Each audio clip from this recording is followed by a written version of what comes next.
قول وبالله التوفيق الحمد لله رب العالمين والصلاة والسلام على أشرف الأنبياء والمرسلين نبينا محمد وعلى آله وصحبه أجمعين أما بعد واتقوا الله ويعلمكم الله والله بكل شيء عليم۔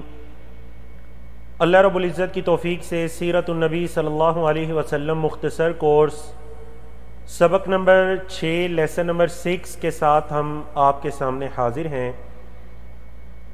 آج کی وہ خوبصورت آیت، وہ قرآنی نصیحت، وہ قرآنی ایک ایڈوائس جس سے ہم اپنے لیسن کا آغاز کرنے جا رہے ہیں، سورۃ البقرہ کی آیت نمبر 282 to 82۔ وَاتَّقُوا اللَّهَ وَيُعَلِّمُكُمُ اللَّهُ، اللہ سے ڈر جاؤ اور اللہ تمہیں سکھا دے گا۔ وَاللَّهُ بِكُلِّ شَيْءٍ عَلِيمٌ، اللہ ہر چیز کا علم رکھنے والا ہے۔ اللہ اکبر۔ آپ ذرا غور کیجئے، یہاں پر دو چیزوں کا ذکر آیا، ایک تقوی اور دوسرا علم۔ یہ دونوں چیزیں بہت ضروری ہیں۔ یہاں پر جو علم ہے اللہ تمہیں سکھا دے گا، یقیناً یہ علم نافع ہے، ایسا علم جو نفع دینے والا ہو۔ تو پتہ چلا علم نافع کا حصول کیسے ممکن ہے؟ وہ تقوی سے ممکن ہے، اللہ کا ڈر۔ اللہ کا ڈر جس دل میں ہوگا، اللہ کا یہ نور بھی اسی دل میں اترے گا۔ اللہ اکبر۔ یہ جو علم کا نور ہے، اللہ کے علم کا نور، یہ اسی دل کے اندر اترتا ہے جس میں تقوی ہوتا ہے، اور حقیقی تقوی بھی علم کے ساتھ ممکن ہے۔ دیکھ لیجئے، اگر کوئی علم کے بغیر اللہ سے ڈرتا ہے تو یہ حقیقی تقوی نہیں ہے۔ حقیقی تقوی کیا ہے کہ ایک انسان علم کو حاصل کرتا ہے، پھر اس علم کی بنیاد پر اس کے دل میں اللہ کی خشیت، اللہ کا ڈر، اللہ کا تقوی آتا ہے۔ اس کو کہتے ہیں وَاتَّقُوا اللَّهَ وَيُعَلِّمُكُمُ اللَّهُ وَاللَّهُ بِكُلِّ شَيْءٍ عَلِيمٌ۔ وہی آیت کریمہ جو اس ہفتے کے تینوں دروس کے اندر ہمارا بنیادی ہدف تھی، موضوع تھی، اور وہ کیا ہے؟ وَمَا أَرْسَلْنَاكَ إِلَّا رَحْمَةً لِّلْعَالَمِينَ۔ نبی کریم صلی اللہ علیہ وسلم کی یہ جو رحمت ہے، اللہ اکبر، یہ رحمت نبی کریم صلی اللہ علیہ وسلم کی میری اور آپ پر اللہ رب العزت کا ایک احسان عظیم ہے، ایک عظیم احسان ہے مجھ پر اور آپ پر اللہ رب العزت کا۔ جو ایمان لائے نبی کریم صلی اللہ علیہ وسلم، ان کے لیے بھی باعث رحمت ہے، حتیٰ کہ کفار کے لیے بھی باعث رحمت ہے کہ کفار کو ان کے کفر کی وجہ سے ہلاک نہیں کیا گیا، جیسا کہ پچھلی امتوں کے اندر تمام کے تمام لوگ ایک ہی مرتبہ کسی عذاب کے اندر مبتلا ہو جاتے۔ یہ نبی کریم صلی اللہ علیہ وسلم کی رحمت ہے۔ اللہ نے فرمایا بالمؤمنین رؤوف الرحیم، نبی کریم صلی اللہ علیہ وسلم مومنوں پر شفیق ہیں، مشفق ہیں، مہربان کرنے والے ہیں اور رحم کرنے والے ہیں۔ اللہ اکبر۔ تو اس آیت کریمہ کے ساتھ ہم آج کے باقاعدہ سبق نمبر 6 کا آغاز کرتے ہیں۔ سبق نمبر 6 میں ہم انشاءاللہ پڑھیں گے، سبق نمبر 5 کی ہم دہرائی کریں گے اختصار کے ساتھ۔ سبق نمبر 6 کے 10 موضوعات ہم دیکھیں گے، اور سیرت سے متعلق آج کا نقطہ تعلیم۔ جی، آپ لوگوں کے علم میں ہے نا، آپ کو آپ کی جو ورک شیٹ سینڈ کی جاتی ہے اس میں کیا نقطہ تعلیم تھا آج کا؟ ہمیشہ نقطہ تعلیم کے بارے میں کچھ اشارہ ہوتا ہے، لیکن آج کا نقطہ تعلیم کیا ہے کہ آج ماشاءاللہ ہمارا کورس نصف ہونے جا رہا ہے۔ آج ہمارا کورس نصف ہونے جا رہا ہے، تو کتنا ہی اچھا رہے کہ آج کا ہمارا جو نقطہ تعلیم ہے وہ ہمارے جو آج کے گیسٹ ہیں، مہمان خصوصی ہیں، آج ہم ان کی نصیحت کو لکھیں کہ وہ تشریف لا کر ہمیں کیا نصیحت کرتے ہیں۔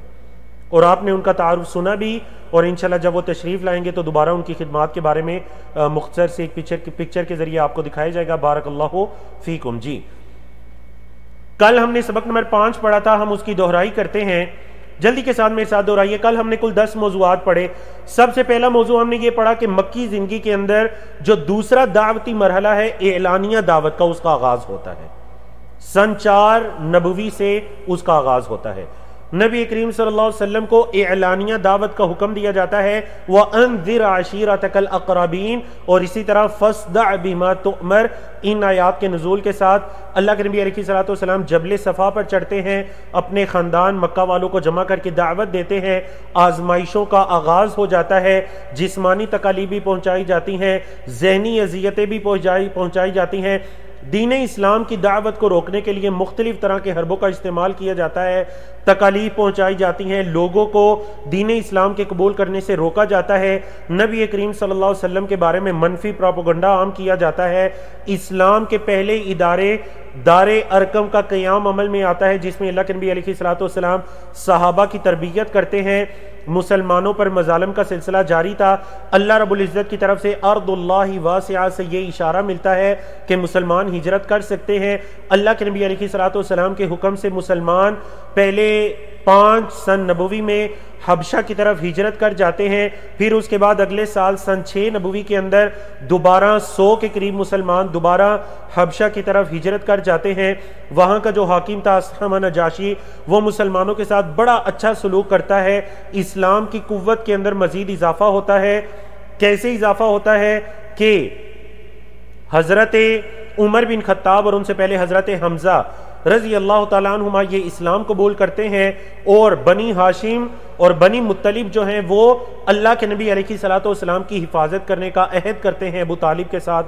اسلام کی قوت میں اضافہ ہوا، اب جب مشرکین کے ہاتھ آپ تک نہیں پہنچ رہے تو انہوں نے بائیکاٹ کرنے کا سوچا، آپ کا مقاطعہ کر دیا گیا، بائیکاٹ کر دیا گیا۔ اللہ کے نبی علیہ الصلوۃ والسلام اپنے خاندان کے لوگوں کو لے کر شعب ابی طالب کے اندر جا کر محصور ہو جاتے ہیں، بند ہو جاتے ہیں، 3 سال تک یہ ظالمانہ بائیکاٹ جاری رہتا ہے۔ اس کے بعد کچھ لوگوں کے دلوں میں رحم آتا ہے، ہشام ہے، زہیر ہے، زمعہ بھی ہے، ابو البختری ہیں، ان لوگوں کے دلوں میں رحم آتا ہے، تو یہ اس چیز پر اتفاق کرتے ہیں کہ ہم اس کے خاتمے کی کیسے کوشش کرتے ہیں، اور ایک مجلس کے اندر جب بات شروع کرتے ہیں تو اس بائیکاٹ کا خاتمہ حقیقت میں عمل میں آ جاتا ہے، یہ بائیکاٹ ختم ہو گیا۔ آج کے 6 موضوع دیکھیے، نبی کریم صلی اللہ علیہ وسلم قریش کے سامنے پھر سے ایک مرتبہ دین اسلام کی دعوت کو رکھتے ہیں، ایک مرتبہ قریش کے سامنے پھر سے دین اسلام کی دعوت کو رکھتے ہیں، قریش تعجب کرتے ہیں اور انکار کرتے ہیں۔ عام الحزن اور وجہ تسمیہ کیا ہے؟ حضرت سودہ بنت زمعہ رضی اللہ تعالیٰ عنہ آپ کی زوجیت میں آتی ہیں، 10 سن نبوت کو رسول اللہ صلی اللہ علیہ وسلم طائف تشریف لے جاتے ہیں، واپسی پر وادی نخلا میں تھے کہ جنوں کی ایک جماعت آتی ہے، قرآن سنتی ہے، اسلام قبول کرتی ہے، نبی کریم صلی اللہ علیہ وسلم واپس طائف سے تشریف لا کر مکہ سے باہر نکل کر مختلف قبائل کو دین اسلام کی دعوت دیتے ہیں۔ نبوت کا جو 11واں سال آتا ہے اس موقع پر یثرب کے اندر آباد جو خزرج کا قبیلہ ہے اس کے 6 لوگ دین اسلام کو قبول کرتے ہیں۔ اسی طرح حضرت عائشہ رضی اللہ تعالیٰ عنہ سے نکاح ہوتا ہے۔ سن 12 نبوی میں مدینہ کے یہ لوگ آتے ہیں، 12 کی تعداد میں اللہ کے نبی علیہ الصلوۃ والسلام کے ہاتھوں پر بیعت کرتے ہیں، اور اسی طرح سن 13 نبوی میں بیعت عقبہ ثانیہ ہوتی ہے۔ تو الحمدللہ آج کے ہماری یہ 10 موضوعات ہیں، تو چلیں اللہ رب العزت کے نام سے اس کی توفیق کا سوال کرتے ہوئے ہم 1 بائی 1 ان موضوعات کی طرف بڑھتے ہیں۔ آج کا سب سے پہلا موضوع، نبی کریم صلی اللہ علیہ وسلم قریش کے سامنے دوبارہ سے دعوت کو رکھتے ہیں، اور قریش عقیدہ توحید کا انکار کرتے ہیں اور اس پر تعجب کرتے ہیں۔ دیکھیے، آپ صلی اللہ علیہ وسلم کے چچا ابو طالب ہیں، اور ان کی عمر جو ہے وہ 80 سال سے تجاوز کر چکی ہے۔ اب جو مکہ کے سردار ہیں ان کو یہ فکر لاحق ہوتی ہے کہ اگر ابو طالب گزر جاتے ہیں، اب ابو طالب گزر گئے، اگر ہم نے اس موقع پر ان کے گزرنے کے بعد ان کے بھتیجے محمد صلی اللہ علیہ وسلم کو کوئی نقصان پہنچانا چاہا تو سارے عرب کے لوگ ہمیں ملامت کریں گے کہ دیکھو جب تک وہ سردار ابو طالب زندہ تھا تو اس کے بھتیجے کو کچھ نہیں کہہ سکے، اور اس کی وفات کے بعد اس کے بھتیجے کے ساتھ انہوں نے کیا کیا۔ اب جب ان کو یہ چیز اس کا خدشہ ہوا تو سارے دوبارہ ابو طالب کی خدمت میں حاضر ہوتے ہیں، آ کر کہنے لگے کہ ابو طالب ہم اس طرح کرتے ہیں کہ آپ کے بھتیجے، آپ کے بعد ہمیں یہ ڈر ہے کہ ہمارا اور ان کی آپس میں اسی طرح دشمنیاں اور مخالفتیں چلتی رہیں، تو کیوں نہ ہم آپس میں بیٹھ کر یہ معاہدہ کر لیتے ہیں کہ آپ ہمیں کچھ نہیں کہیں گے اور ہم آپ کو کچھ نہیں کہیں گے، آپ اپنے دین پر عمل کریں، ہم اپنے دین پر عمل کریں، اور ہم آپ کو چھوڑ دیں، آپ ہمیں چھوڑ دیں۔ بالکل مطلب یہ تھا کہ آپ ہمارے معبودان باطلہ کے بارے میں کبھی کچھ غلط نہیں کہیں گے، شرک کا رد نہیں کریں گے، بس آپ اپنے دین پر خاموشی کے ساتھ رہیں گے، ہم اپنے دین پر خاموشی کے ساتھ رہیں گے۔ اب جب اللہ کے نبی علیہ الصلوۃ والسلام کو ابو طالب جو ہیں وہ بلا بھیجتے ہیں کہ بھتیجے آؤ، مکہ کے یہ جو لوگ ہیں آپ سے دوبارہ کوئی بات کرنا چاہتے ہیں۔ جی، اب جب یہ ہوتا ہے تو کیا ہوا، نبی کریم صلی اللہ علیہ وسلم نے ان سرداروں سے کہا، اے مکہ کے سرداروں، کیا میں تمہیں ایک ایسی بات نہ بتاؤں، اگر تم اس بات کو مان جاؤ، عرب و عجم کے حاکم تم بن جاؤ گے، اللہ تمہیں عزت عطا کر دے گا۔ حیران رہ گئے، کہا ایسی کون سی بات ہے جس کو ماننے سے ہم پوری دنیا کے حاکم بن جائیں گے؟ بتاؤ ہمارے بھتیجے وہ کون سی بات ہے؟ محمد صلی اللہ علیہ وسلم نے فرمایا قولوا لا الہ الا اللہ تفلحوا، لا الہ الا اللہ کا اقرار کر لو تم فلاح پا جاؤ گے۔ اللہ اکبر۔ اب جب انہوں نے یہ بات سنی تو وہ سب شدید غصے کے اندر آ جاتے ہیں، نبی کریم صلی اللہ علیہ وسلم کو دوبارہ سے برا بھلا کہا اور کہا ہمارے تمہارے درمیان کوئی معاہدہ نہیں ہو سکتا۔ اللہ رب العزت نے ان کا یہ جو تعجب ہے اور ان کا یہ جو انکار ہے اور نبی کریم صلی اللہ علیہ وسلم کے بارے میں برے الفاظ استعمال کرنا، اس کو اللہ رب العزت نے سورۃ صاد کے اندر بیان کیا۔ صاد والقرآن ذی الذکر بل الذین کفروا فی عزت وشقاق کم اہلکنا من قبلہم من قرن فنادوا ولا حین مناص وعجبوا ان جاءهم منذر منہم وقال الکافرون هذا ساحر کذاب۔ دیکھیں کل بھی آیت کریمہ بیان ہوئی تھی، نبی کریم صلی اللہ علیہ وسلم کے بارے میں کیا کہا؟ هذا ساحر کذاب اجعل الآلہۃ الہا واحدا، کیا یہ کہتے ہیں کہ سارے معبودوں کو چھوڑ کر ایک معبود کی عبادت کی طرف آ جاؤ؟ ان هذا لشیء عجاب، کتنی تعجب والی بات کرتا ہے یہ محمد صلی اللہ علیہ وسلم۔ اللہ نے فرمایا وانطلق الملأ منہم ان امشوا واصبروا علی آلہتکم، انہوں نے کہا یہ سردار اٹھ کر چل پڑے اور انہوں نے کہا اٹھو چلو اور اپنے معبودوں پر صبر کرو، ان ھذا لشیء یراد، یہ وہ کام ہے جو چاہیے کہ تم اپنے خداؤں پر اپنے معبودان باطلہ پر صبر کرو۔ کہنے لگے ما سمعنا بہذا فی الملۃ الآخرہ ان ھذا الا اختلاق۔ تو اللہ رب العزت نے ان 8 آیات میں ان کے اس تعجب اور رد کا تفصیل کے ساتھ ذکر کیا ہے۔ آتے ہیں آج کے ہمارے دوسرے موضوع کی طرف۔ یہ دوسرا موضوع ہے عام الحزن کا، اور اس کی وجہ تسمیہ کیا ہے؟ جی آپ لوگ چیٹ میں مجھے بتائیں گے، حزن عربی زبان کا لفظ ہے، کیا مطلب ہے حزن کا؟ عام الحزن، حزن، بارک اللہ فیکم، ماشاءاللہ درست جواب آ رہے ہیں آپ کی طرف سے، 20 جوابات درست آئے بالکل۔ حزن کا مطلب ہے غم، عام کا مطلب ہے سال، عام الحزن غم کا سال۔ یہ لفظ حزنہ بھی پڑھا جا سکتا ہے، قرآن مجید میں حزنہ بھی آیا ہے، لیکن جب آپ اس کو اسم کے لیے یہ استعمال کرتے ہیں تو پیش کے ساتھ، یہ دونوں طرح اس کے اعراب بالکل درست ہیں۔ آپ اس کو کیا پڑھتے ہیں؟ عام الحزن، ضمہ کے ساتھ آپ اس کو پڑھتے ہیں عام الحزن۔ اس سال کو غم کا سال قرار دیا گیا۔ کیوں غم کا سال قرار دیا گیا؟ یہ جو نبوت کا 10واں سال ہے، غم کا سال اس وجہ سے قرار دیا گیا، ایک بائیکاٹ ختم ہو چکا ہے، 6 مہینے گزر چکے ہیں۔ اس سال میں 2 واقعات پیش آتے ہیں۔ ایک، رجب کے مہینے میں آپ کے چچا ابو طالب وفات پا جاتے ہیں، وفات کے 3 دن بعد، اور سیرت کی کتابوں میں کچھ دیگر اقوال بھی ہیں، حضرت ختیجہ رضی اللہ عنہا کا بھی انتقال ہو جاتا ہے۔ یہ دونوں وہ شخصیات ہیں جو اللہ کے نبی علیہ الصلوۃ والسلام کی حد درجے کی مدد کرنے والی شخصیات تھی، نصرت اور اعانت کرنے والی۔ ابو طالب ہمیشہ آپ کے اور مشرکین کے درمیان میں حائل ہو جاتے۔ حضرت ختیجہ رضی اللہ تعالی عنہ، انہوں نے اپنے مال کو اور اپنے ہر طرح کے تعاون کو نبی کریم صلی اللہ علیہ وسلم پر نچھاور کر دیا، ہمیشہ آپ کو تسلی دیتی، اور اس کا ذکر پچھلے اسباق کے اندر تفصیل کے ساتھ گزر چکا ہے۔ اب جب یہ واقعات پیش آتے ہیں، ابو طالب کی وفات کے بعد مشرکین کی طرف سے دوبارہ سے اللہ کے نبی علیہ الصلوۃ والسلام کو تکالیف پہنچانے کا سلسلہ شروع کر دیا جاتا ہے۔ یہ آج کا ہمارا دوسرا موضوع تھا۔ تیسرے موضوع کی طرف آتے ہیں، اختصار کے ساتھ۔ وہ موضوع ہے کہ اللہ کے نبی علیہ الصلوۃ والسلام کی زوجیت میں حضرت ختیجہ رضی اللہ تعالیٰ عنہ کے بعد حضرت سودا بنت زمعہ آتی ہیں، حضرت سودا بنت زمعہ آتی ہیں۔ یہ جو نبوت کا 10واں سال ہے، ہمارا آج کا تیسرا موضوع نبوت کے 10ویں سال میں حضرت سودا بنت زمعہ رضی اللہ تعالیٰ عنہ اللہ کے نبی علیہ الصلوۃ والسلام کی زوجیت میں آتی ہیں۔ آپ ایک عمر رسیدہ خاتون تھیں، ابتدائی دور میں جو اسلام قبول کرنے والے ہیں آپ کا شمار ان میں ہوتا ہے۔ دوسری ہجرت حبشہ کے موقع میں آپ بھی شریک تھیں، آپ بیوہ تھیں۔ اللہ کے نبی علیہ الصلوۃ والسلام نے ان کو پیغام بھیجا، انہوں نے اس کو قبول کیا، اور انہوں نے حضرت سودا نے شرف کو پایا کہ وہ نبی کریم صلی اللہ علیہ وسلم کی زوجیت میں آتی ہیں۔ ٹھیک ہے جی، اب دیکھیے یہاں پر انشاءاللہ جو ہمارے آنے والے دن ہیں ان دنوں میں باقاعدہ ہمارا ایک نقطہ تعلیم اس بارے میں ہوگا کہ اللہ کے نبی علیہ الصلوۃ والسلام کی جو زوجات ہیں اور آپ علیہ الصلوۃ والسلام نے جو مختلف اوقات میں شادیاں کی، تو اس بارے میں تفصیل کے ساتھ ذکر آئے گا۔ نقطہ تعلیم میں ہم اس وجہ سے ذکر کریں گے کہ کچھ غیر مسلم اللہ کے نبی علیہ الصلوۃ والسلام پر کچھ اعتراضات کرتے ہیں، تو انشاءاللہ ان اعتراضات کا جوابات آنے والے دنوں کے اندر ہمارے نقطہ تعلیم کے اندر تفصیل سے آئے گا انشاءاللہ۔ بارک اللہ فیکم۔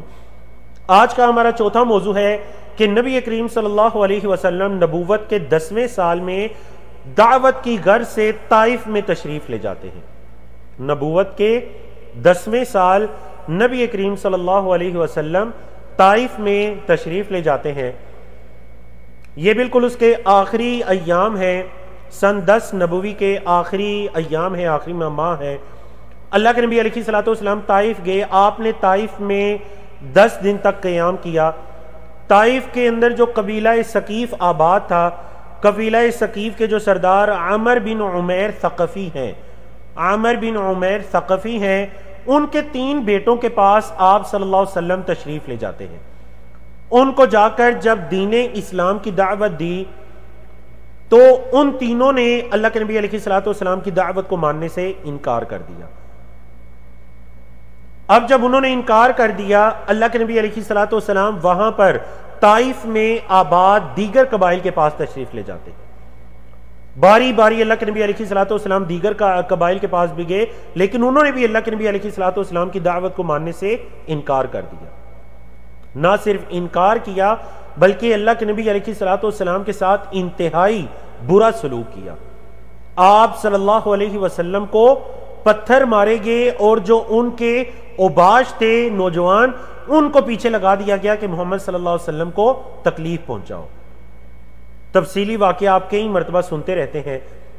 اللہ کے نبی علیہ الصلوۃ والسلام ایک باغ میں پناہ لینے پر مجبور ہو جاتے ہیں اور اللہ رب العزت سے یہ دعا کرتے ہیں، اللہم الیک اشکو ضعف قوتی وقلت حیلتی وہوانی علی الناس یا ارحم الراحمین انت رب المستضعفین انت ربی الى من تکلنی الى بعید یتجہمنی ام الى عدو ملکتہ امری ان لم یکن بک علی غضب فلا ابالی ولکن اعافیتک ہی اوسع لی اعوذ بنور وجہک الذی اشرقت لہ الظلمات وصلح علیہ امر الدنیا والآخرہ من ان تنزل بی غضبک او یحل علی سخطک لک العتبى حتی ترضى ولا حول ولا قوة الا بک۔ اللہ اکبر۔ اللہ کے نبی علیہ الصلوۃ والسلام اللہ رب العزت کے سامنے اپنی کمزوری کو اور اپنی اس جو انت رب المستضعفین، اے اللہ تو کمزوروں کا رب ہے، اے اللہ میں تیرے سامنے اپنی کمزوری کی شکایت کرتا ہوں، اے اللہ میں تیرے سامنے اپنی کمزوری کو رکھتا ہوں اور آج میں اپنے دشمن کا کچھ نہیں بگاڑ سکتا، قلت حیلتی، اپنے حیلے کی کمی کو اے اللہ میں تیرے سامنے رکھتا ہوں۔ اللہ اکبر، اللہ اکبر۔ اللہ کے نبی علیہ الصلوۃ والسلام یہ دعا کرتے ہیں، انت رب المستضعفین، انت ربی، اللہ تو میرا رب ہے، الی من تکلنی، اے اللہ تو کن کے سپرد مجھے کرنا چاہتا ہے، الی بعید یتجہمنی، اے اللہ کسی دور والے کے ہاں جو مجھے نقصان پہنچائے، میرے ساتھ برا سلوک کرے، ام الی عدو ملکتہ امری، یا اے اللہ تو مجھے دشمنوں کے حوالے کرنا چاہتا ہے۔ اللہ اکبر، بڑی خوبصورت دعا، اور یہ دعا سیرت کی کتابوں کے اندر ترجمے کے ساتھ درج ہے۔ اللہ کے نبی علیہ الصلوۃ والسلام اپنی کمزوری کو، اور یہ بھی یعنی آپ اگر دیگر انبیاء کی دعا کو بھی دیکھیں تو اپنی کمزوری کو اللہ کے سامنے رکھنا، یہ دعا کرنے میں جو جسے آپ کہتے ہیں کہ دعا کو قبول کرنے کے اسباب، ان میں سے ایک یہ بھی ہے کہ انسان اپنی کمزوری کو، اپنی بیماری کو، اپنی تکلیف کو اللہ کے سامنے رکھے، جیسا کہ حضرت ایوب علیہ السلام اور دیگر انبیاء نے اپنی کمزوری اور اپنی تکلیف، اپنی بیماری کو اللہ کے سامنے رکھا۔ اللہ اکبر۔ یہ صحیح بخاری کی وہ تفصیلی حدیث آپ کے سامنے لکھی ہوئی ہے کہ ایک مرتبہ میری اور آپ کی ماں حضرت عائشہ صدیقہ بنت صدیق رضی اللہ تعالیٰ عنہما نے اللہ کے نبی علیہ الصلوۃ والسلام سے پوچھا تھا کہ اللہ کے رسول، هل اتى عليك يوم كان اشد من يوم احد، اللہ کے رسول کیا احد کے دن سے بھی کوئی سخت دن آپ پر آیا؟ دیکھیں احد کا دن اللہ کے نبی علیہ الصلوۃ والسلام زخمی ہو جاتے ہیں، ایک گڑھے کے اندر گر جاتے ہیں احد کے پہاڑ کے ساتھ، افواہ پھیل جاتی ہے کہ اللہ کے نبی علیہ الصلوۃ والسلام کو شہید کر دیا گیا، مسلمانوں کا جو لشکر ہے وہ دائیں بائیں بکھر جاتا ہے، کتنی تکالیف والا دن، کتنا سختی والا دن۔ حضرت عائشہ نے پوچھا اللہ کے رسول صلی اللہ علیہ وسلم کیا اس دن سے بھی کوئی سخت دن آپ پر آیا؟ نبی کریم صلی اللہ علیہ وسلم نے فرمایا کہ اے عائشہ لقد لقیت من قومک وکان اشد ما لقیت منہم یوم العقبہ اذا عرفت نسی علی ابن عبدی بالیل ابن عبد الکلال فلم یجنی ابن الاما اردتو فلم یجنی الاما اردتو۔ تو یہ تفصیلی حدیث اردو میں عربی میں آپ کے سامنے لکھی ہوئی ہے۔ کہنے کا مقصد یہ ہے کہ اس حدیث کے اندر طائف کے واقعے کا تفصیلاً ذکر ہے، جسے صحیح بخاری کے اندر امام بخاری رحمہ اللہ نے ذکر کیا ہے کہ اللہ کے نبی علیہ الصلوۃ والسلام نے فرمایا کہ احد کے دن سے بڑھ کر شدید دن مجھ پر وہ طائف والا دن آیا کہ جس دن جن لوگوں کی بلائی کے لیے اللہ کے نبی علیہ الصلوۃ والسلام ان کے پاس جاتے ہیں کہ وہ دین اسلام کو قبول کر کے اللہ کے عذاب سے بچ کے جائیں، وہ اللہ کے نبی علیہ الصلوۃ والسلام کے ساتھ بدترین قسم کا سلوک کرتے ہیں۔ اللہ رب العزت پہاڑوں کے فرشتے کو بھیج دیتے ہیں۔ اللہ اکبر۔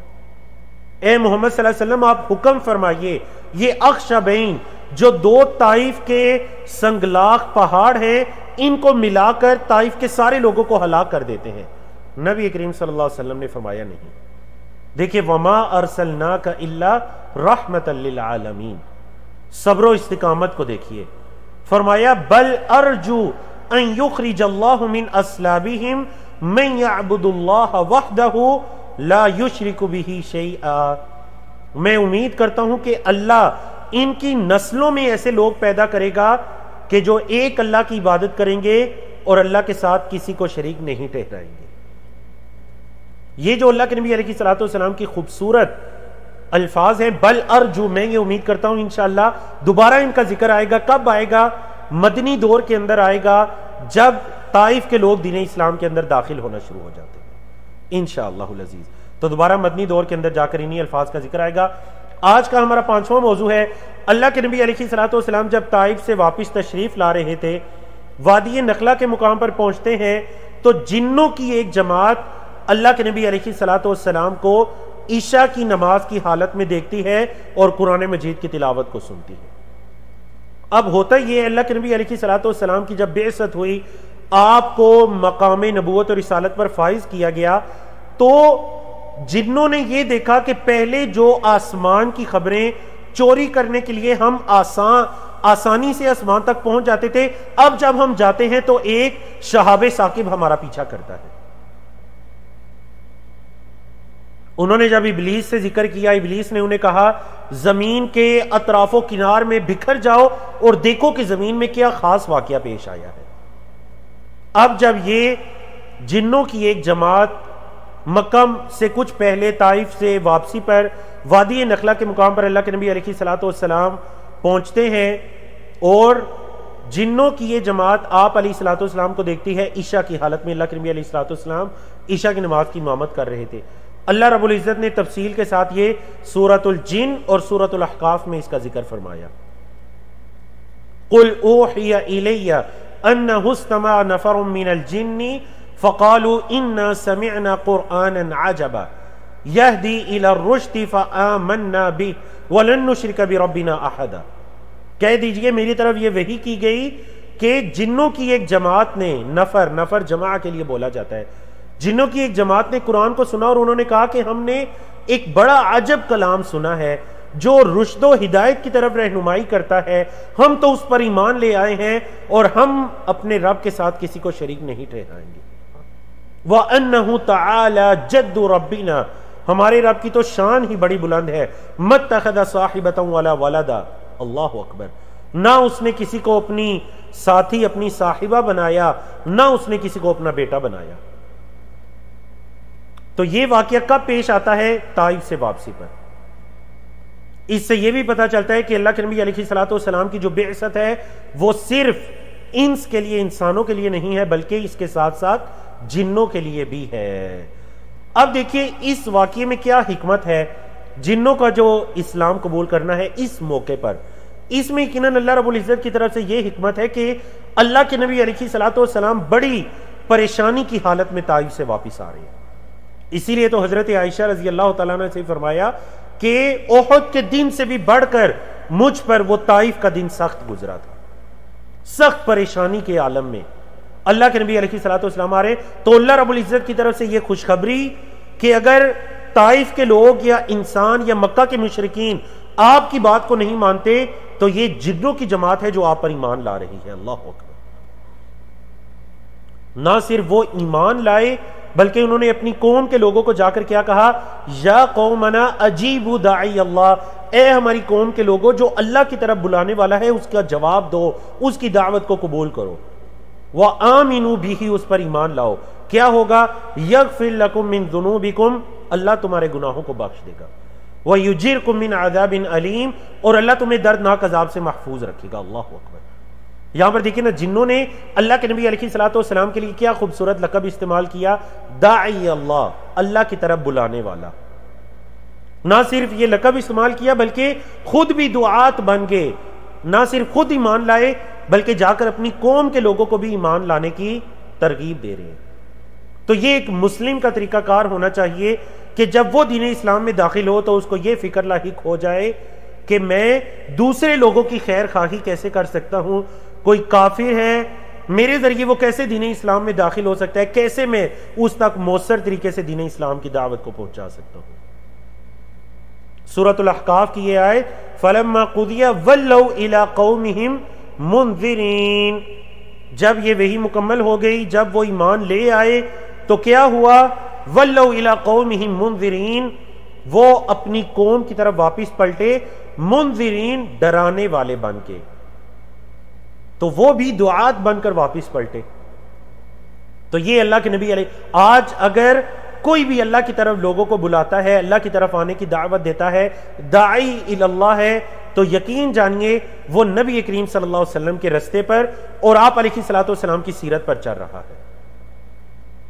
تو یقیناً میری اور آپ کی, ہماری یہ حرص ہونی چاہیے, تمام مسلمانوں کی یہ حرص ہونی چاہیے کہ ہم دعات اللہ بنے, ہم لوگوں کو اللہ رب العزت کی طرف بلانے والے بن جائیں. اللہ رب العزت ہمیں توفیق عطا کرے. بارک اللہ فیکم.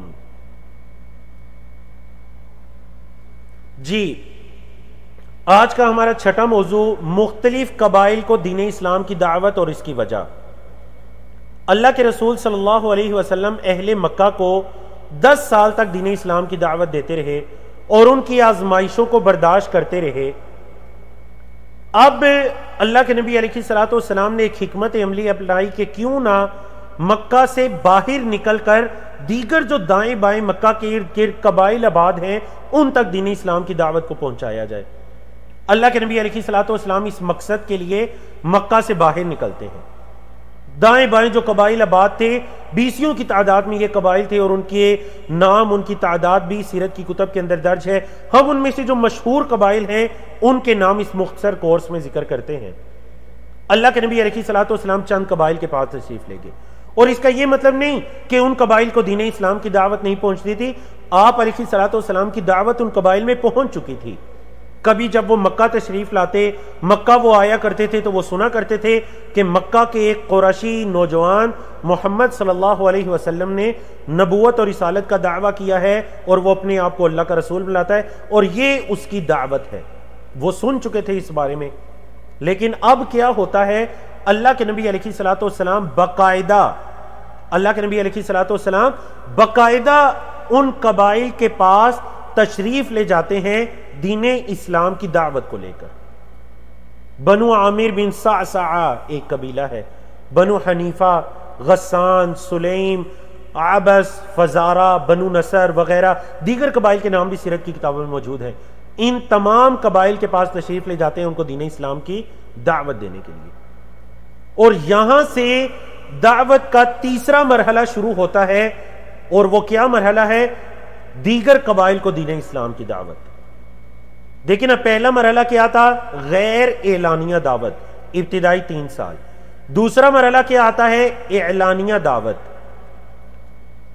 اب یہ والا مرحلہ کیا ہے؟ آخری جو مکی دور کے آخری 3-4 سال ہے، یہ مرحلہ آتا ہے قبائل کو دین اسلام کی دعوت، یعنی کہ مکہ سے باہر نکل کر دیگر قبائل کو دین اسلام کی دعوت. یہ دعوت کا تیسرا مرحلہ ہے اللہ کے نبی علیہ الصلوۃ والسلام کے مکی دور میں. بارک اللہ فیکم. اگرچہ یہ جن قبائل کے پاس اللہ کے نبی علیہ الصلوۃ والسلام گئے، اس کا فائدہ یہ ہوا کہ ان قبائل تک باقاعدہ اللہ کے نبی علیہ الصلوۃ والسلام نے دعوت دے کر ایک حجت کو قائم کر دیا. کیونکہ دیکھیں، ہم نے یہ بتلایا تھا کہ رسول کے فرائض منصبی میں سے کیا ہے کہ وہ اللہ کے پیغام کو اللہ کے بندوں تک پہنچاتا ہے. اللہ کے رسول صلی اللہ علیہ وسلم نے بھی انہی فرائض پر عمل کرتے ہوئے اللہ کے پیغام کو اللہ کے بندوں تک پہنچایا. ان قبائل تک دین اسلام کی دعوت پہنچ گئی. ان قبائل میں سے تو کسی نے آپ صلی اللہ علیہ وسلم کا ساتھ دینے کا ارادہ نہیں کیا. 1-2 قبائل اس چیز پر راضی ہوئے کہ ہم آپ کا ساتھ دیتے ہیں، لیکن بتائیں جب اللہ آپ کو غلبہ عطا کر دے گا تو پھر ہمیں کیا ملے گا؟ گویا کہ وہ صدقے دل کے ساتھ اسلام نہیں قبول کرنا چاہتے تھے، وہ صرف اور صرف حکومت کی یا حاکمیت کی طمع کے اندر اسلام قبول کرنا چاہتے تھے. کہنے لگے بتائیں ہمیں کیا ملے گا؟ نبی کریم صلی اللہ علیہ وسلم نے فرمایا جو اللہ کے دین کی نصرت اور اعانت اور مدد کرے گا اللہ ضرور اس کو عزتوں سے نوازے، لیکن یہ اللہ کی ملک ہے، اللہ جس کو چاہتا ہے یہ دیتا ہے. اللہ اکبر. اب وہ لوگ تو انہوں نے تو اللہ کے نبی علیہ الصلوۃ والسلام کا ساتھ نہیں دیا ان قبائل نے، لیکن کیا ہوا؟ کچھ شخصیات ہیں جو اللہ کے نبی علیہ الصلوۃ والسلام پر ایمان لے کر آتی ہیں. سوید بن صامت ہیں، ایاس بن معاذ ہیں، طفیل بن عمر دوسی ہیں، ابو ذر غفاری ہیں، ضماد ازدی ہیں. ازد شنو یمن کا ایک قبیلہ تھا. ضماد ازدی رضی اللہ تعالی عنہم اجمعین. سیرت کی کتابوں کے اندر ان میں سے ہر ایک کے بارے میں تفصیلی ذکر ہے کہ وہ کیسے اسلام قبول کرتے ہیں اور کیا کس چیز سے یا کن آیات سے یا کس پیغام سے یا سیرت کے کس پہلو سے وہ متاثر ہوتے ہیں. لیکن مختصر کورس ہے، اس تفصیل کے اندر جانا کہ نہیں، یہ ہمارا موضوع نہیں. البتہ ان کے یہ نام تھے، یہ وہ شخصیات ہیں جو انہی سالوں کے اندر یہ جو قبائل کو دین اسلام کی دعوت دینے والے سال تھے، چاہے وہ سن 10 نبوت کے آخری ایام ہو یا سن 11 نبوی کے ابتدائی ایام ہو، تو یہ شخصیات اللہ کے نبی علیہ الصلوۃ والسلام پر ایمان لاتی ہیں. بارک اللہ فیکم. اس سے پہلے کہ میں آج کے اپنے 7ویں موضوع کی طرف بڑھوں، بارک اللہ فیکم جی، دیکھیں یہاں پر آپ کے سامنے سکرین پر ایک پول لانچ کر دیا گیا. آپ نے اس پول میں کیا کرنا ہے ذرا پہلے سن لیجئے. آپ کتنے لوگ اس کورس میں شریک ہیں؟ اگر آپ 1 ہیں تو 1 کی آپشن کو سلیکٹ کیجئے، 2 ہیں تو 2 کی آپشن، 3 ہیں تو 3 کی آپشن، 4 ہیں تو 4 کی آپشن، 5 ہیں تو 5 کی آپشن، 6 فیملی ممبرز ہیں، 7 ہیں، 8 ہیں. کتنے لوگ آپ اس کورس میں شریک ہیں؟ اس سے صرف ہمیں یہ اندازہ ہوگا کہ زوم کی جو آئی ڈیز ہیں الحمدللہ وہ تو روزانہ ہمارے پاس 700-800 کی تعداد میں ہوتی ہے، لیکن ان آئی ڈیز کے اندر کتنے لوگ ہیں، کتنے فیملی ممبرز ہیں جو ہمارے اس کورس کے اندر باقاعدہ شریک ہیں. مجھے اور میری ٹیم کے باقی لوگوں کو اس چیز کا اندازہ لگانے میں اور آپ کی تعداد کے بارے میں جاننے کے لیے آسانی ہو جائے. بارک اللہ فیکم. ماشاءاللہ کمنٹ میں حکیم صاحب کی طرف سے بتایا گیا کہ وہ 15 لوگ ہیں. تو 10 سے اوپر جتنے لوگ ہیں وہ چیٹ کے اندر آ کر بتا سکتے ہیں. 10 تک کی آپشن تو آپ کو دکھائی دے رہی ہے. اگر کوئی 10 سے زیادہ لوگ ہیں، جیسے حکیم صاحب نے کہا نہیں 2-3 والے مت بتائیں، پلیز 2-3 والے مت بتائیں، وہ آپ پول کے اندر اس کو اوکے کر دیجئے. لیکن جو 10 سے زیادہ ہیں، 15 ہیں، 20 ہیں، جتنے بھی آپ لوگ ہیں وہ آ کر چیٹ کے اندر بتائیں. تو کیا ہوگا، میری ٹیم کو یہ جاننے کے اندر آسانی رہے گی کہ آپ کتنے لوگ اس کورس کے اندر شریک ہیں. بارک اللہ فیکم. اگر آپ 10 سے زیادہ ہیں تو آپ چیٹ میں بتائیں گے، اور اگر آپ 1 2 3 4 یا 10 تک ہیں تو آپ پول کو اوکے کر لیں گے. بارک اللہ فیکم جی. اللہ آپ سب کو برکتوں سے نوازے. ہمارا یہاں پر رکنا، رہنا، سیکھنا، سکھانا، اللہ رب العزت اس کو قبول و منظور فرمائے جی. احسن اللہ علیکم وبارک اللہ فیکم جی. یہاں پر میں پولنگ کو روک کر 2 منٹ کا ٹائم گزر چکا. اچھا گروپ آف 30 ماشاءاللہ. پولنگ کو میں روک کر میری ٹیم کے لوگوں تک آپ کا پیغام پہنچ چکا، اور انشاءاللہ ابھی ہماری جو گیسٹ تشریف لائیں گے عبد المالک مجاہد صاحب، اس سے پہلے انشاءاللہ ہمیں ہماری تعداد بھی پتہ چل چکی ہوگی کہ ہم کتنے لوگ اس کورس کے اندر شریک ہیں۔ بارک اللہ فیکم۔ آج کا ہمارا 7واں موضوع نبوت کا 11واں سال آ جاتا ہے حج کے موقع پر یثرب میں آباد۔ اچھا، ہم یثرب کیوں کہہ رہے ہیں؟ کیونکہ اس وقت مدینہ منورہ کا نام یثرب تھا، پھر اللہ کے نبی علیہ الصلوۃ والسلام نے ہجرت کے بعد مدینہ کا کیا نام رکھا؟ طیبہ، طیبہ۔ یہ تو مدینہ طیبہ ہے، یہ تو طابہ ہے، تو انشاءاللہ وہ مدنی دور کے اندر جا کر اس کا تفصیلی ذکر آئے گا۔ بہرحال سن 11 نبوی میں یثرب کے اندر جو قبائل آباد تھے، اس میں جو آباد قبائل تھے، اس میں اللہ کے نبی علیہ الصلوۃ والسلام پر جو ایک قبیلہ ہے خزرج، خزرج کے قبیلے سے 6 لوگ جو تعلق رکھتے تھے وہ اللہ کے نبی علیہ الصلوۃ والسلام پر ایمان لے کر آتے ہیں۔ ٹھیک ہے جی۔ مدینہ کے اندر اس وقت 2 قبیلے آباد تھے، اوس اور خزرج کے، یعنی جو بعد میں انصاری قبائل کہلائے۔ اس کے علاوہ یہود کے جو قبائل آباد تھے، بنو قینقاع یا بنو قریظہ یا بنو نذیر وغیرہ، ان کا ذکر جا کر مدنی دور میں تفصیل کے ساتھ آئے گا انشاءاللہ۔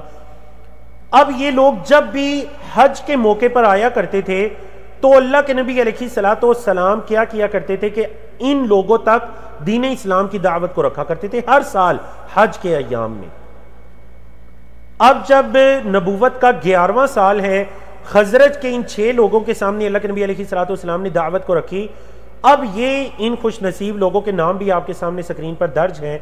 اب کیا ہوتا ہے، ان لوگوں نے کہا کہ یہ تو وہی نبی اور رسول ہیں صلی اللہ علیہ وسلم جن کے بارے میں دھمکیاں ہمیں مدینہ کے یہود دیا کرتے تھے۔ مدینہ کے یہود سے جب بھی ہماری کوئی مخالفت ہو جاتی تو وہ یہ کہا کرتے تھے کہ ایک آخری نبی اور رسول مبعوث ہوں گے اور ہم ان کے ساتھ مل کر تمہارے ساتھ جنگ کریں گے۔ اب جب انہوں نے یہ ساری باتیں اللہ کے نبی علیہ الصلوۃ والسلام کی سنی تو انہوں نے کہا کہیں یہود ہم پر سبقت نہ لے جائیں، کیوں نہ ہم ان پر سبقت لے جائیں اور ہم اسلام قبول کریں۔ تو ان 6 لوگوں نے اسلام قبول کیا۔ 8واں موضوع ہے ہمارا نبی کریم صلی اللہ علیہ وسلم کی زوجیت میں نبوت کے 11ویں سال میں حضرت عائشہ صدیقہ رضی اللہ تعالیٰ عنہ آتی ہیں، آپ صلی اللہ علیہ وسلم کے ساتھ ان کا نکاح ہوتا ہے۔ تب آپ رضی اللہ تعالیٰ عنہ کی عمر 6 سال تھی۔ جب رخصتی ہوتی ہے وہ ہجرت کے بعد مدینہ منورہ کے اندر رخصتی ہوتی ہے، تب آپ رضی اللہ تعالیٰ عنہ کی عمر 9 سال تھی، اور انشاءاللہ جو اس کا تفصیلی ذکر ہے میں نے کہا کہ وہ انشاءاللہ آنے والے دنوں کے اندر کسی نقطہ تعلیم کے اندر تفصیل کے ساتھ اس کا ذکر کیا جائے گا۔ بارک اللہ فیکم۔ ہم آج کے اپنے سیکنڈ لاسٹ اور 9ویں موضوع کی طرف آتے ہیں۔ نبوت کا 12واں سال ہے بیعت عقبہ اولا۔ بیعت عقبہ اولا، اولا کا کیا مطلب ہے؟ پہلی، یعنی پہلی بیعت ہوتی ہے نبی کریم صلی اللہ علیہ وسلم کی۔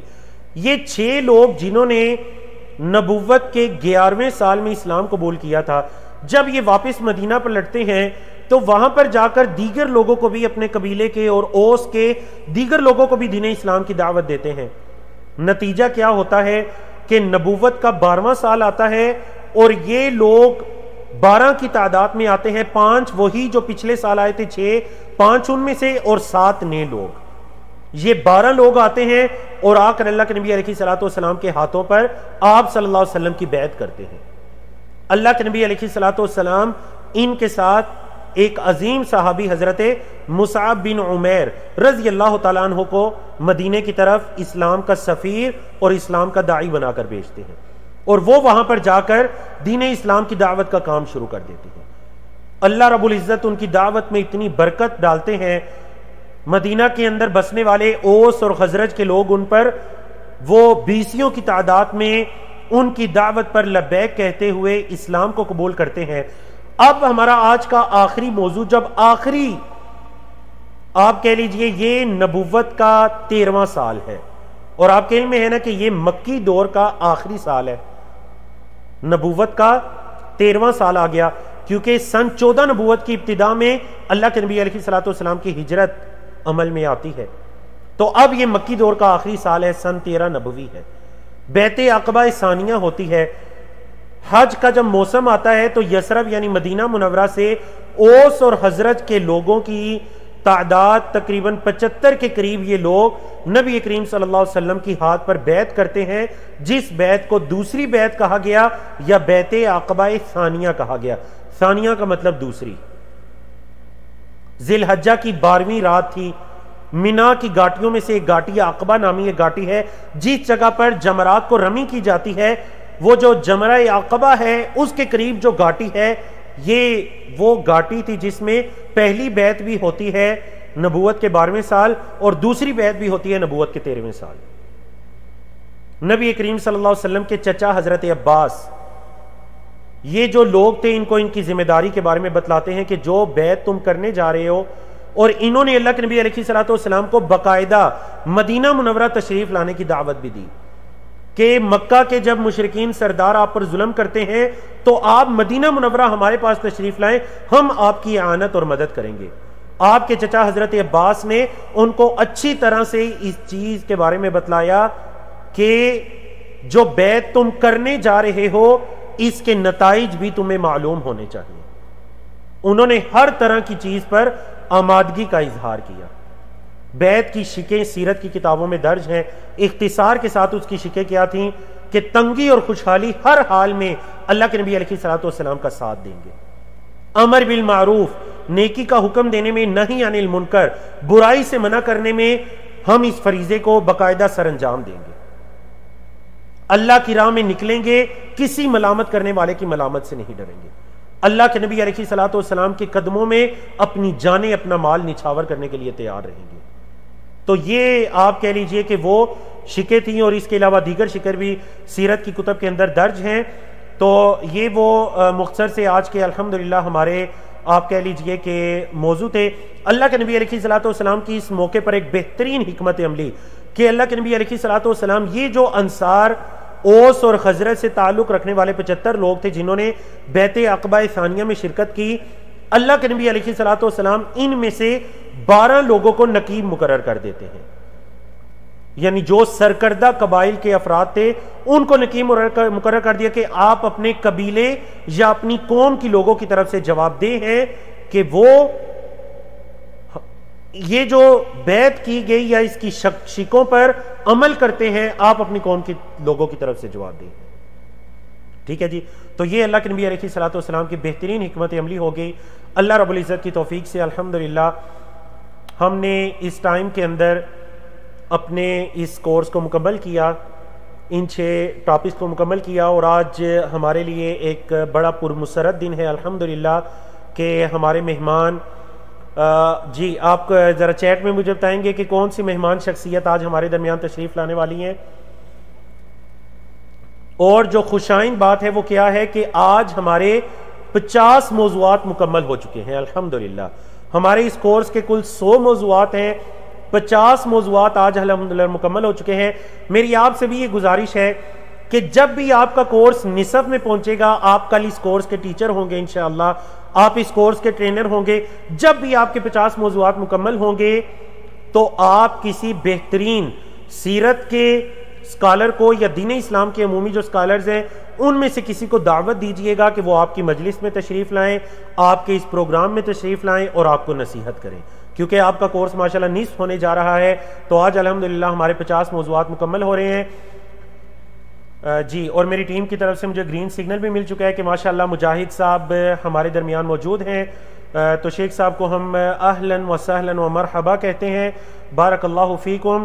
عبد المالک مجاہد صاحب، آپ کے علم میں ہے کہ آپ دارالسلام کے نام سے ایک انٹرنیشنل عظیم ادارہ ہے جو کہ 1986 سے قائم ہے، آپ کہہ لیجئے 20 سالوں پر اس ادارے کی اور عبد المالک مجاہد صاحب اور ان کی پوری ٹیم ادارے کی خدمات ماشاءاللہ شامل ہیں۔ آپ اس ادارے کے ڈائریکٹر ہیں، اس ادارے کے بانی ہیں، دنیا کے 17 ممالک میں اس ادارے کی برانچیز ہیں، اور الحمدللہ اس ادارے کی جو کتب ہیں طباعت شدہ کتب، اس کی تعداد 1400 سے زائد ہے، اور جو ایک انتہائی توجہ طلب بات کے سیرت کے موضوع پر 54 اگرچہ یہ سلائیڈ آپ کو دکھائی دے رہا ہے کہ میرے پیچھے چھپ گئی ہے، لیکن انشاءاللہ جب آپ کو سینڈ کی جائے گی تو آپ اس سلائیڈ کو دیکھیں گے کہ سیرت کے موضوع پر دارالسلام کی 54 کے قریب کتابیں طبع ہو چکی ہیں، جن کے اندر بعض ایسی کتابیں بھی شامل ہیں جو کئی جلدوں پر مبنی ہیں۔ تو میں دعوت دیتا ہوں، عبد المالک مجاہد صاحب ہمارے ساتھ موجود ہیں، آج وہ ہمیں اور ہمارے کورس کے اندر جتنے بھی لوگ شریک ہیں ان کو نصیحت کیجئے۔ اور شیخ صاحب جیسا کہ آپ نے سنا کہ الحمدللہ آج ہمارا 100 موضوعات پر مبنی یہ کورس نصف میں پہنچ چکا ہے۔ الحمدللہ ہمارے 50 موضوعات آج مکمل ہو چکے ہیں، اور الحمدللہ ہمارے 6 دن آج مکمل ہو چکے ہیں، اور انشاءاللہ آنے والے 2 ہفتوں کے اندر 6 دن ہمارے باقی ہیں، جس میں ہم اپنے آنے والے اس کورس کو اللہ کی توفیق سے اور آپ کی دعاؤں سے ہم انشاءاللہ مکمل کریں گے۔ تو میں دعوت دیتا ہوں نصیحت کے لیے، اور قیمتی الفاظ کے لیے آپ کو ورک شیٹ کے ذریعے بھی اشارہ دیا گیا تھا، آپ ان کے تعارف کو بھی لکھیے اور آپ ان کی نصیحت کو بھی اپنے پاس درج کیجیے۔ تو میں مائک حوالے کرتا ہوں فضیلت الشیخ عبد المالک مجاہد صاحب حافظہ اللہ تعالی۔ السلام علیکم ورحمۃ اللہ وبرکاتہ۔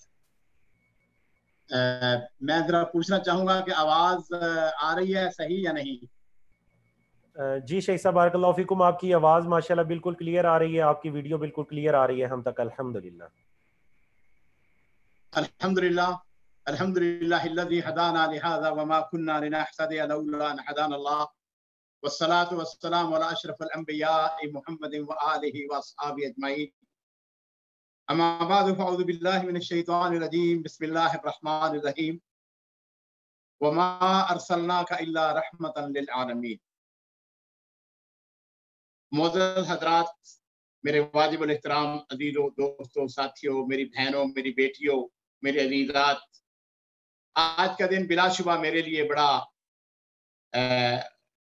سعادت کا دن ہے، خوشی کا دن ہے، بڑا مبارک دن ہے کہ سیرت کے وہ کورس جو ہمارے زین عرفان بھائی صاحب بڑی محبت کے ساتھ آپ کو کروا رہے ہیں، اس کے اندر مجھے بھی شرکت کا موقع مل رہا ہے۔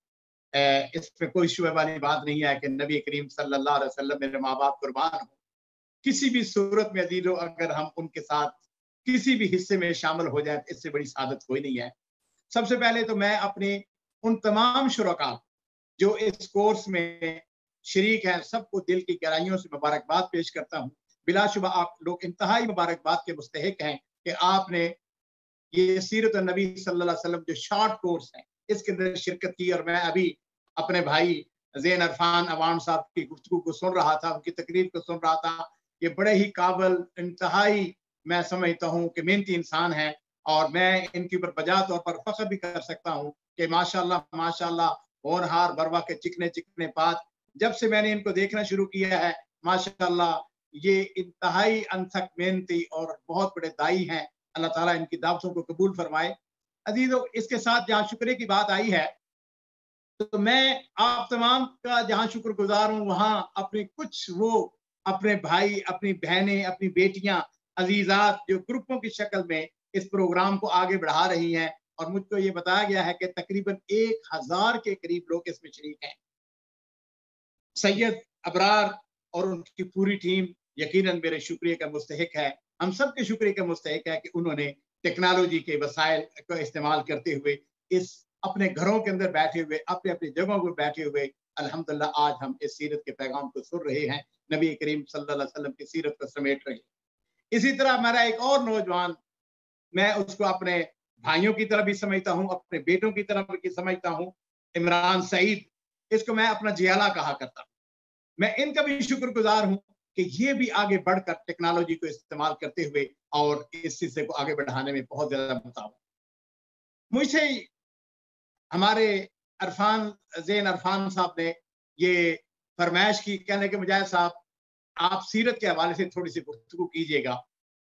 عزیزو، میری یہ خوش قسمتی ہے کہ میں نے بھی الحمدللہ جس کو کہتے ہیں نا جس حصہ لگا ڈالنے کے لیے ایک کتاب میں نے بھی لکھی نوجوان نسل کے لیے، سنہری سیرت کے نام۔ آف کورس جیسا کہ ابھی زین عرفان صاحب فرما رہے تھے کہ دارالسلام نے الحمدللہ more than 64 بکس، 64 کتابیں ہم نے سیرت کے اوپر مختلف زبانوں کے اندر اللہ کی توفیق سے ہم نے شائع کی ہیں۔